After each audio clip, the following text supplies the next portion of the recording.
Sahabat pemirsa, selamat datang lagi di Kraton Segoro Channel. Apa kabar kalian hari ini? Saya harap semoga kalian sekeluarga senantiasa dalam keadaan sehat walafiat. Kalau ada dari kalian yang saat ini sedang dalam kondisi tidak sehat, saya doakan semoga lekas sembuh dan bisa segera beraktivitas kembali. Halo pemirsa, hari ini saya akan menceritakan kasus yang baru saja terjadi di Solok Selatan. Seorang oknum dari perguruan kepolisian menembak sesama rekan polisinya, dan korban ini pun merupakan seorang perwira. Permasalahan apa di antara keduanya hingga terjadi penembakan itu? Yuk kita simak videonya.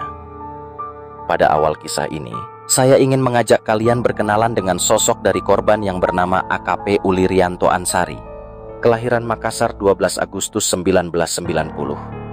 Sehingga pada saat ini usianya telah menginjak 34 tahun.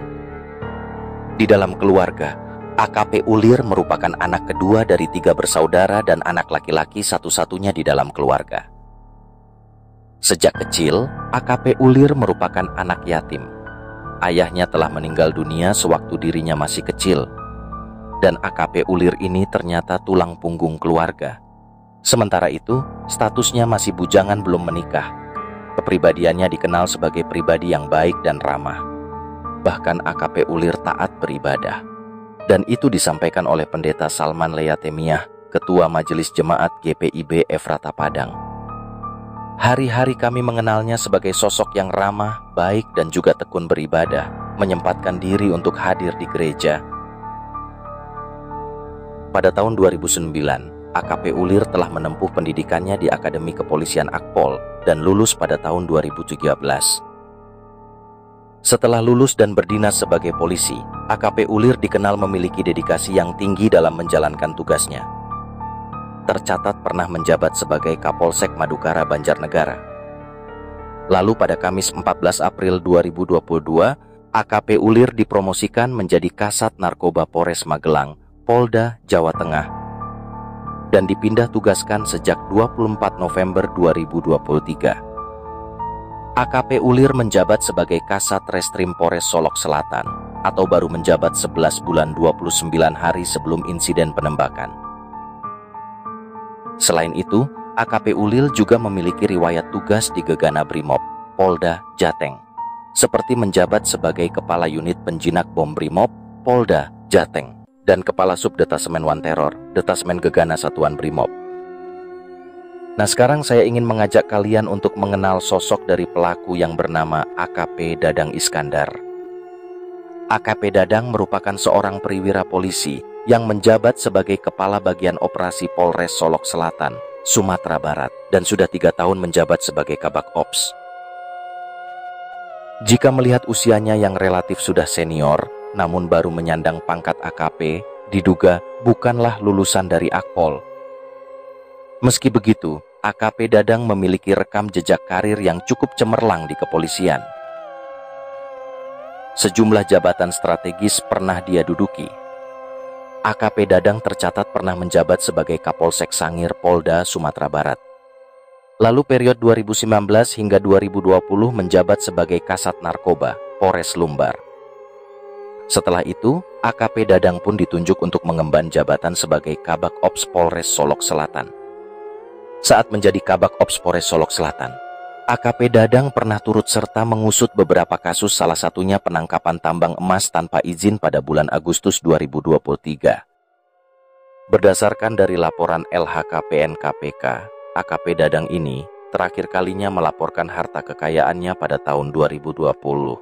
Dengan total 445 juta rupiah yang terdiri dari tanah dan bangunan 260 juta rupiah, alat transportasi dan mesin 239 juta rupiah, dan harta bergerak lainnya total 24 juta rupiah. Sementara diketahui AKP Dadang memiliki uang tunai 22 juta rupiah dan hutang 100 juta rupiah. Melihat karir antara korban dan pelaku ini, bisa dikatakan keduanya memiliki karir yang moncer. Namun harus hancur seketika setelah terjadi penembakan yang mengakibatkan meninggal dunianya AKP Ulil. Seperti yang kita ketahui, di masa Presiden Prabowo ini sedang gencar-gencarnya membabat habis mafia pertambangan dan korupsi. Mirisnya pada kasus ini ada hubungannya dengan hal tersebut. Siapa yang sangka di balik seragam polisi sebagai garda terdepan dalam penegakan hukum, ternyata seragam polisi itu menjadi alat membekingi aktivitas dari pertambangan ilegal. Mirisnya, tindakan kriminal, yakni penembakan dan pembunuhan ini terjadi di Polres Solok Selatan. Yang seharusnya kantor polisi menjadi tempat penegakan hukum, ini malah menjadi lokasi pembunuhan. Kasus ini bermula ketika AKP Ulil sedang menjalankan tugasnya sebagai Kasat Reskrim. AKP Ulil melakukan penyelidikan dalam kasus penambangan ilegal di Kabupaten Solok. Dalam penyelidikan itu, AKP Ulil bersama dengan tim berhasil menangkap pelaku penambang ilegal Galian C. Lalu membawa pelaku ini ke Polres Solok untuk menjalani pemeriksaan. Namun pada saat dalam perjalanan menuju Polres Solok, tiba-tiba ponsel dari AKP Ulil berbunyi yang ternyata panggilan itu dari AKP Dadang Iskandar. Namun entah pembicaraan apa yang mereka bicarakan dalam panggilan telepon tersebut, tidak dijelaskan secara detail apa yang mereka bicarakan. Yang pada intinya AKP Ulil ini tetap membawa pelaku galian ilegal menuju Polres Solok dan akan tetap dilakukan pemeriksaan. Pada hari Jumat dini hari, tanggal 22 November 2024, jam setengah 1 dini hari, rupanya pada saat AKP Ulil tiba di Polres Solok, sudah ada AKP Dadang Iskandar di sana. Kemudian AKP Ulil bersama dengan tim yang tiba di Polres Solok Selatan, segera membawa pelaku ini ke dalam ruang penyelidikan, guna memeriksa pelaku. Sesaat kemudian, AKP Ulil keluar dari ruangan penyidik untuk mengambil ponselnya yang tertinggal di mobil. Pada saat itu, AKP Dadang mengikuti dari belakang. Ketika AKP Ulil berada di parkiran, terdengarlah 2 kali tembakan yang mengenai pelipis dan pipi kanan dari korban. Suara tembakan itu membuat polisi yang berada di lokasi berhamburan keluar menuju sumber suara tembakan. Dan ternyata menemukan AKP Ulil sudah tergeletak bersimbah darah. Terlihatlah AKP Dadang pergi meninggalkan parkiran mobil menggunakan mobil dinasnya. AKP Ulil sempat dilarikan ke puskesmas, lalu dirujuk ke Rumah Sakit Bayangkara dan dinyatakan telah meninggal dunia. Dugaan pada motif penembakan ini dikarenakan AKP Dadang tidak suka dengan sikap AKP Ulil dalam penegakan hukum melakukan penangkapan pelaku galian tambang ilegal. Dan ternyata AKP Ulil ini sudah beberapa kali menangkap pelaku penambangan ilegal. Namun tindakan tersebut menimbulkan pro dan kontra, terutama di kalangan anggota kepolisian, bahwa dalam minggu-minggu ini dan juga hari-hari sebelum peristiwa ini terjadi, salah satu Polres sedang melakukan penegakan hukum terhadap pekerjaan-pekerjaan tambang yang diduga ilegal. Jenisnya adalah penambangan sirtu atau galian C. Sementara di lokasi penembakan, polisi menemukan 2 selongsong peluru.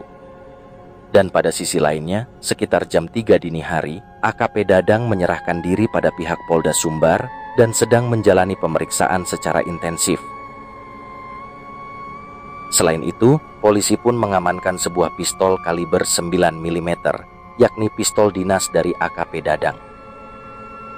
Dari sini bukan hanya masalah penembakan saja yang menjadi fokus penyelidikan, namun jumlah peluru yang ditemukan dalam magasin. Jumlah peluru dalam magasin itu seharusnya berjumlah 15 butir.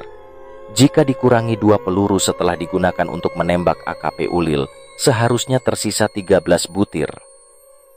Namun ini hanya tersisa 6 butir saja. Dan propam polisi sedang melakukan pemeriksaan kemana 7 butir lainnya. Sementara itu, dari hasil visum terlihat korban AKP Ulil ini tertembak jarak dekat pada bagian pelipis dan pipi kanannya hingga menembus tengkuk. Uniknya pada saat AKP Dadang tiba di Polda Sumbar, masih berani memarahi anggota polisi yang mendekatinya sambil berteriak, "Saya makan kau." Bukan hanya kasus penembakan ini yang menjadi perhatian publik.